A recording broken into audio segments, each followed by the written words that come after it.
equilibrium or anything else like that. But I will tell you that on occasion I do kind of worry about getting stomped on. But it's exciting. The longer answer to the whole thing really begins with what we'll call Moon 1.0. Okay, so anyone who has been conscious for the last 48 hours probably knows that we're just working through the 45th anniversary and all the hoopla that goes along with that. And so you've learned everything about what Neil was doing every moment, Buzz was doing every moment, how many times Mike Collins saying, oh, Sol Amia while he's orbiting. That isn't necessarily true. But the real question is, so how did it happen? You know, I'm not talking about 7.5 million pounds of thrust from the F1 engines. I'm not talking about Hubble's brilliant scheme approach, the Lunar Orbit Rendezvous. I'm talking about the real fundamental things. It really comes down to politics, people, and organization. So let's start with politics for Apollo 11. Right? It started with the Cold War and the commitment of the president to land a man on the moon. And for the United States, the launch of Sputnik and Gagarin, maybe even more so, was really kind of an existential crisis. Not an existential crisis in the sense that they're going to bomb the U.S. into Kingdom Come. Because in fact, if you look at the intelligence data, the Soviet Union only had four missiles at the time, 4 warheads. But it was an existential crisis in that for the first time in probably 50 years, the United States began to question itself as to whether or not they were really the technological leader. And I think in many ways, that's every bit as important. And we committed to it. We committed 5% of the government budget to it, and we won. But you know, as you dig into the historical archives of those events, one of the things that some historians have uncovered is that while it sounded like Kennedy was really making a commitment, he was starting to waver on the whole thing. And you actually wonder whether had he not been assassinated, whether he would have continued on. I mean, counterfactuals are kind of a slippery analytic slope, but you have to wonder whether the commitment was really there. So maybe it wasn't just an existential crisis alone that was enough. But you'll see as we talk about what's going on today, there are interesting parallels. Second part of the story is people. We've all heard this story. Average age of an engineer in Apollo was 26. 26 years old. That's pretty amazing. Today, mid-50s. So that's 30 years older and only 45 years. We've got a problem with regenerating new people. The final piece of the puzzle is organization. And this is the dimension we really talk about least often, but in many ways, it may be the most important. And the fact was, in 1961, there really wasn't an organization. I mean, sure, there were engineering organizations, there were aerospace firms, but NASA, as a bureaucratic organization, didn't really exist. There wasn't the sort of administrative overhead. There wasn't the contractual overhead. There weren't lawyers. And that was a big part of the success. And you see this happening in any technology. It took me a while to get that. You see this life cycle in any technology. That early on in a technology, there's a sort of dominance of the engineers over the administrators. And I'll give you really another interesting historical data point. Largely the reason, I actually wrote my dissertation on this, the reason the Soviet Union beat us into space was that in fact, the engineers did dominate the administrators, because the administrators in the Soviet Union didn't know anything about space, didn't care about it, until after Sputnik, and then Khrushchev got the joke, right? And he was all over it. But it kind of tells you if you're going to do something really big and really new, the engineers have got to be pushing the agenda. So in '61, you know, it was a really different world. Think about this one. The Atlas rocket had a failure rate of about 40%. 40%. But these guys were courageous. Neil, my dad, John Glenn, but you think they'd have looked at the slide rule every now and then. 40% failure rate, they were crazy. It was really risk on. So what does this have to do with why I'm standing here? I'm getting to that. Let's get to Moon 1.5. So 2003. President Bush announces that we're going to, his vision for space exploration. We're going to return to the moon. all for the tidy sum of about $170 billion. Right? Okay, so I'm running business development in Boeing, all over human space. Life was looking pretty good for me about this time. Great times ahead. Well, funny thing happened on the way to the moon. By 2005, new administrator comes in, new program. We changed the program again in 2010. And right now, we're on a trajectory to launch the first spacecraft that might go around the moon in 2021. It doesn't take a rocket scientist to figure out things are going pretty slow. So if you want to know why I got into this business and why I am in the process of metamorphosizing into a new life form, it's because this is actually where things are happening in NewSpace. It's a remarkable period of time where I really think there is an evolutionary shift. So that brings us to Moon 2.0. So the most obvious difference between Moon 1.0 and Moon 2.0 is this time we're going with the money. Okay? If the plaque, well, the plaque did read on Apollo 11, we came in peace for all mankind. Right? This time it's going to say something along the lines, we came in profit for all our shareholders. And that's a sustainable proposition. That's a much more sustainable proposition than just going to the moon. So there's an awful lot of useful stuff on the moon. You see a bunch of things over there. You know, but near term, where the real utility is, rocket fuel. If you're going to Mars, it's going to take you something along the lines of a million kilograms of propellant to get there. So at, let's call it $10,000, $15,000 a kilogram. If you can provide a service station on the moon, that's a pretty tidy business model, but that's a little bit further out in the future. So let's take a look back and go back over the things that made Apollo work, politics, people, organization. And I think there's some interesting parallels. Politics. So you could say, certainly not to the degree that Sputnik created an existential crisis, there's a real sense that we've lost leadership in civil space today. And I think it's really causing the nation to rethink a lot of what we're doing, and that creates opportunity for us. People. This is what's really important. So if you look at NewSpace companies, I'll take my company as an example. 2/3 of the company is under 30 years old. Okay, that starts to look an awful lot like where people were at during Apollo. Now, I look out in the audience and I see, this is a little bit younger crowd than what I typically see at an AIAA conference. And so I think it's very real. It's a new generation coming in here. Organization. By their very definition, new space companies are new organizational forms, right? We tend to be much more engineering heavy, or maybe I should say administratively light. At our company, we're about 90% engineers. And I suspect for all of you out there, you're probably looking at about the same ratio. That's a very important factor. Very important factor. The other aspect of it is, look, the truth is we are working with the government. Most of us out there in this business have some kind of element of government markets in the business plan. But the business plans we've got with the government are very different from those, if you call it traditional space. They tend to look like Space Act agreements. They tend to be arm's length agreements where the government is simply buying a service, it's not providing specification. As a result, the administrative overhead is a lot lower. So again, this permits the sort of technological dynamism that you didn't have in the past. Our investors are not the government. Right? Our investors are private citizens looking for a return on capital. The government has got a whole host of different motivations, and they all sit in the federal acquisition regulations. They're about that thick. So it's a very different environment.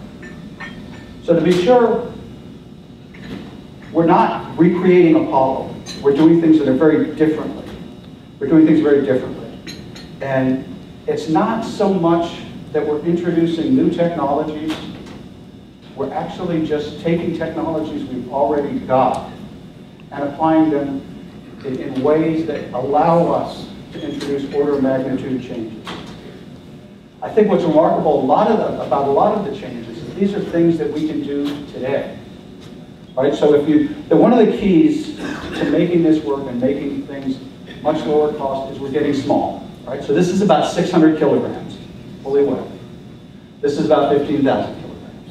Now it's probably not a fair comparison looking at the MX-1 lunar lander to the lunar module, but let's just compare it to, let's say, a Discovery class science mission. We are probably at about 1/50th of the cost of what a Discovery class mission looks like. And so how do you do that? You do it by getting smaller. I'm going to talk about some of the ways that we're able to accomplish that. But first I want to talk about what being small gets you. I won't say it gets you a free ride into space, but it lets you ride as a secondary payload. So you're paying a small fraction of the cost. Instead of, let's say, $100 million per launch, you might be looking at $5 or $10 million per launch. Order of magnitude improvement by sensible application of existing technology. Now, it's not all that easy to fly as a secondary. It's not technologically difficult. The problem is purely contractual. And it's a simple problem. Right now, with most launches, typically the payload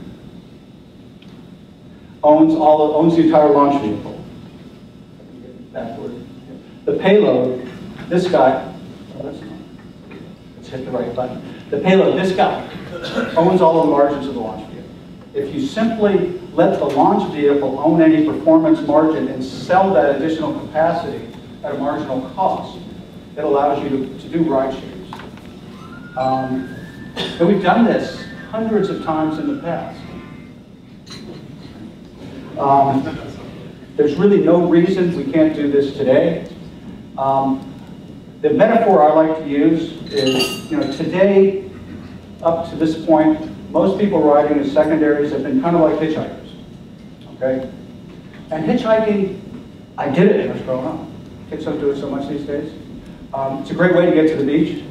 One of the first things you learn is it works a lot better if you have a six-pack sitting next to you. It's a great way to get to the beach, but when you become an adult, it's a lousy way to get to work. And we've got to get over that mentality. And so, as an industry, we've got to be willing to pay our fair share. We've got to be willing to accept the terms and conditions that come with riding as a secondary.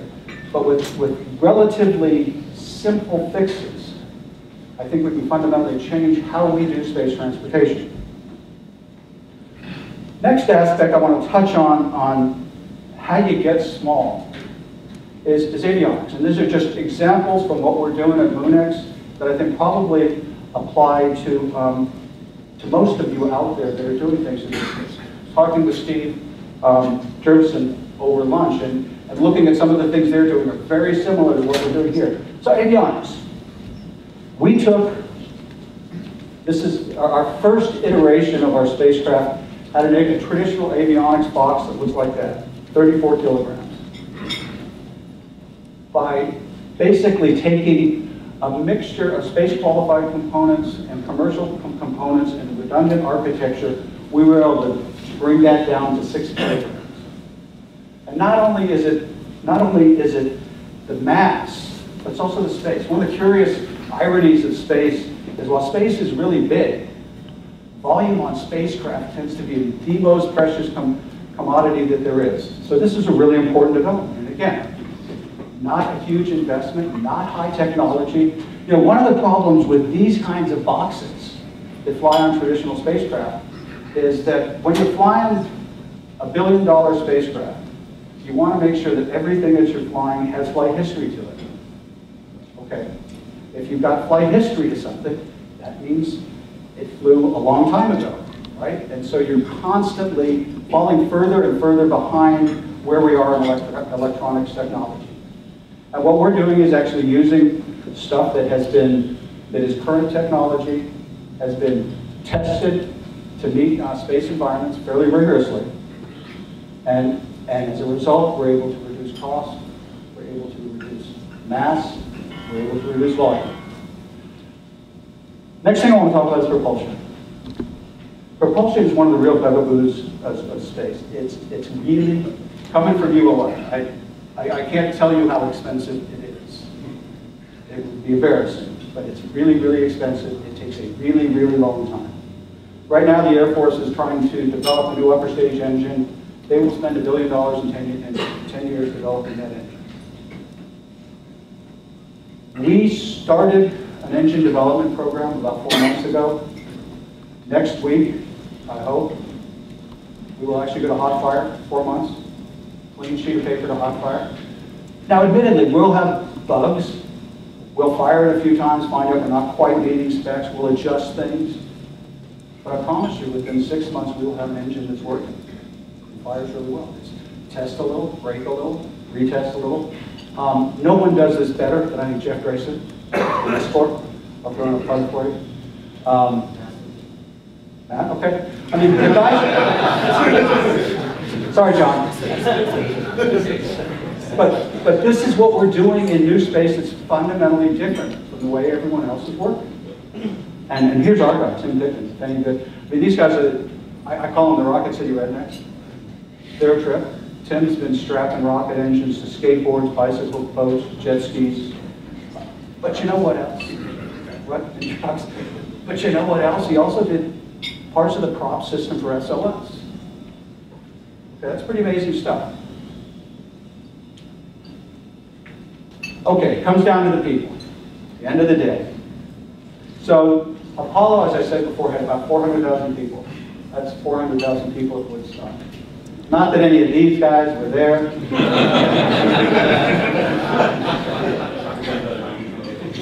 But it's 400,000 people, and that's kind of what it looks like. Okay, this is MoonX, with the exception of that guy. He's an interloper. I don't know what's he doing in that picture. Anyway, very interesting dynamics guy. I want to say a couple of words about that dynamics of our staff. These guys, this is Silicon Valley, this is Huntsville. These are the whiz kids, these are the Rocket City rednecks. One of the wonderful things about running this company is managing those two groups. And I got to tell you, sometimes there are problems with, let's call it, combustion stability. But when it works, it's pure magic. It's pure magic, and the diversity is a beautiful thing. Okay, from here I want to go into a few short charts about a little bit more. Most of what we've been talking about so far has been the NewSpace industry more broadly. I'll say a couple of words about what we're actually doing at Moon Express. So, you know, the fundamental thing, our first mission is to go to the moon.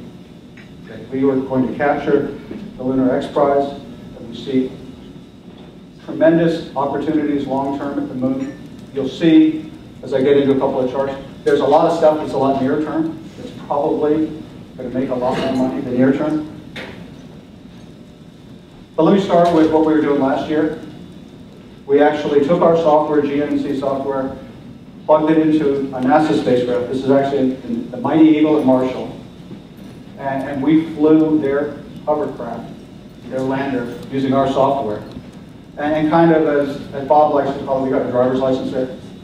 But it demonstrated that we've got software and for all of you in the spacecraft business, particularly you, Sean, you know that's the toughest part of it. So we flew that sucker. It was great. This is our vehicle, the core vehicle that we're building today, that we're going to be flying very soon, the MX-1. As I said, it's about 600 kilograms, 3,700 meters per second of delta V.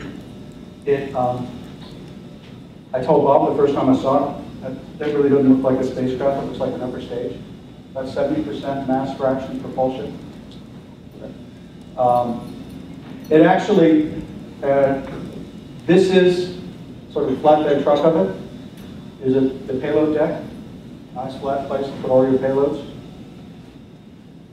Longer term, we envision a stack where we would have what we call the MX-2, which is about 4 times the size of the MX-1, would serve in some cases as a lunar lander.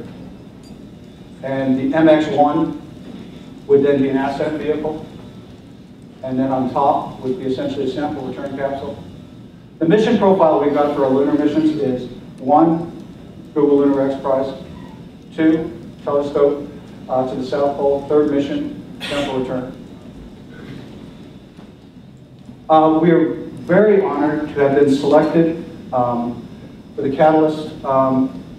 Jason, I don't know if we call these awards, or there's just a selection, because you're not actually giving us any money, but what it has done, and we haven't quite finished dotting all the I's and crossing all the T's, but I got to hand it to Jason's guys. And Jason Present, I assume, is going to talk about this a little bit more than I am. What it allows us to do is it's a Space Act agreement that allows us to work with all NASA centers for facilities, for expertise, review, and for all of us in the industry. These kinds of agreements are a wonderful thing. I know that NASA is trying to push out a whole series of Space Act agreements, and I want to tell all of you that you ought to take advantage of this. And I also want to say that these guys have been really proactive, and I won't say they understand NewSpace entirely, but they're trying really hard. And I think I'm very happy with the progress that we've made on this. The only thing I will say is, that's probably the most tortured acronym I've ever seen.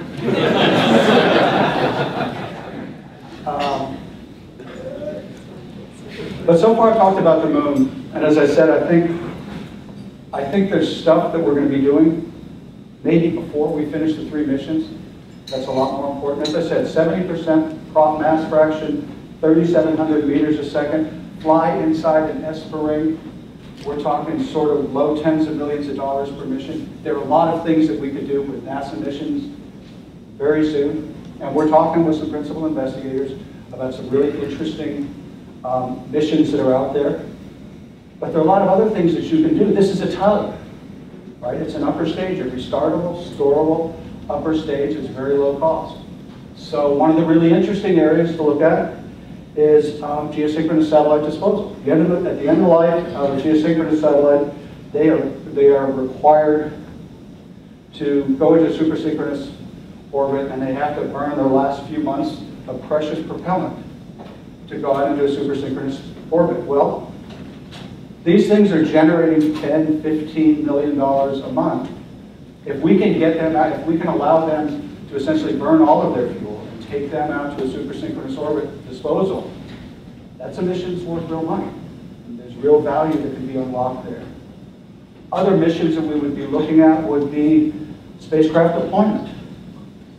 Put lots of spacecraft, smaller spacecraft on this deck, and you can go deploy them in slightly different orbits. Remember, we got 3,700 meters a second. We can put lots of things in different places where people might not necessarily see you are putting them because you're flying inside an S per ring.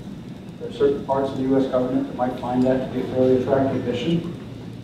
Lots of stuff that you can do with a little truck in space.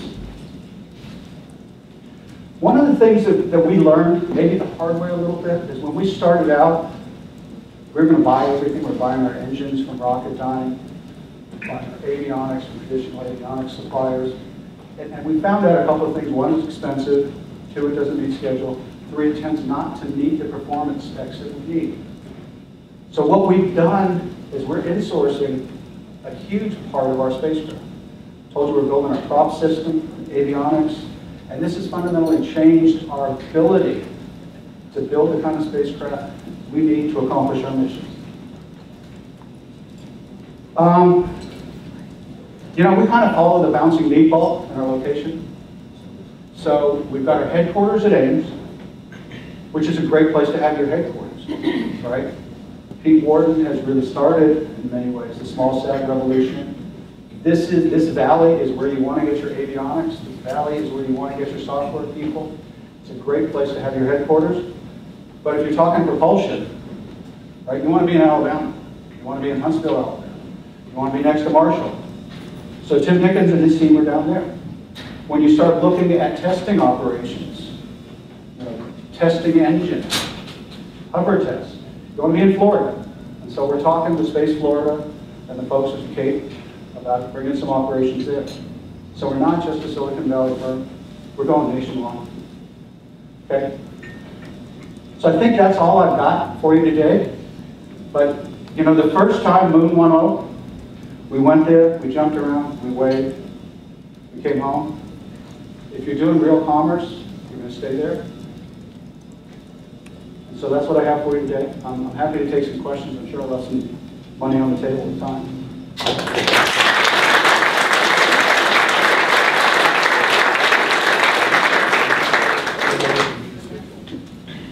No questions? Yes, sir. I'm wondering if you would be willing to venture some rough estimate as to the cost of the satellite disposal. Yeah, I would, but it'd be in private. I understand. Yeah, I mean, but you've got a sense. I mean, it would be a mission, right? And I haven't Found it already, I understand. Okay. Back there, your hands up higher than anyone else. Yeah. Sure.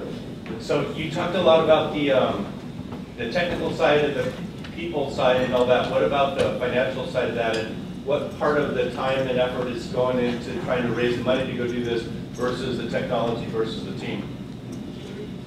Yeah, the question was, so I talked about technology, I talked about people, that's all great. What about money? That's his job. That's Bob's job, and Bob spends a big chunk of every day doing that. And we've raised a pretty sizable percentage of what when we're building hardware. We're going to be flying upper tests this year. And we're not. This isn't paper. This is real hardware. Is that 40 million? I think you said 40 million. I didn't say 40. You said you gave some number Oh. for mission cost.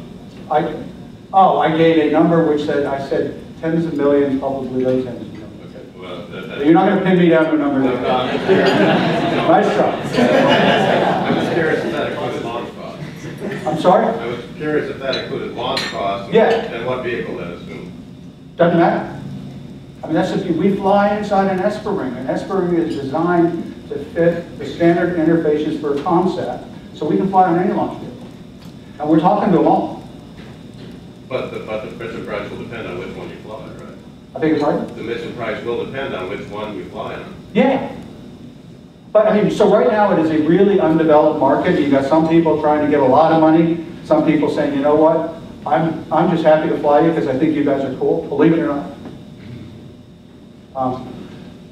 It will stabilize over time once the market starts to develop. And you know, as I said, we're going from hitchhiking to buying plane tickets. And nobody really, I can tell you what the marginal costs are, they're trivial. The cost of the additional integration cost that you've got to do to fly it, the cost of an Esper ring aren't high. But you know, the bottom line is the guy who's sitting on top wants to get something out of the deal. So if I'm a launch provider, which I used to be, right? I would like that secondary guy to pay some money so I can drop my price to the primary guy so I can become more competitive. That's the business model that's going to make this work. Now, and like I said, the numbers are kind of all over the place and we're shopping it around. But are launch costs a significant driver or not? Because that's what I'm trying to figure out. Oh. Well, it depends. There are some people that are charging a huge amount where the launch cost could be a significant driver. I'll tell you where I think we end up on this is launch costs would be, yeah. All my degrees are political science and policy, right? No, I'd say probably 10 to 20%. So it's going to be as a fraction of our total cost, less than what you see for a typical traditional mission. Is that it? Right, I think there's a simple question on top of you, right?